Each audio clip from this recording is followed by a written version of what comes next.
Habari, umewahi kujua kwamba katika sekta ya afya nchini Tanzania kuna mifumo mbalimbali ya bima ya afya? Moja ya mfumo huo ni mpango wa bima ya afya ya jamii iliyoboreshwa, yani CHF.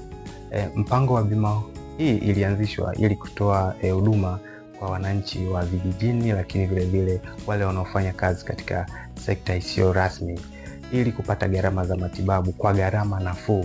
Na katika mpango huu kiwango cha uchangiaji kiliwekwa ni shilingi 30,000 ndani ya mwaka mzima, ambapo gharama hii inahusisha mikoa yote ya Tanzania bara isipokuwa Dar es Salaam.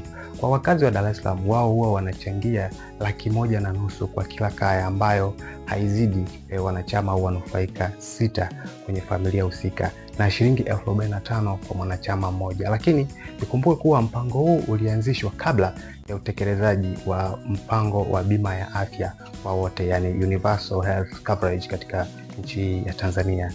Na kuomba nikuulize swali na unijibu katika comment. Unafikiri ni kwa nini Dar es Salaam inalipa 1,500,000 katika kaya ya watu wasiozidi 6 ukilinganisha na mikoa mingine ambapo kwa kila mwaka wao wanalipa shilingi 30,000? Nasubiri majibu yako.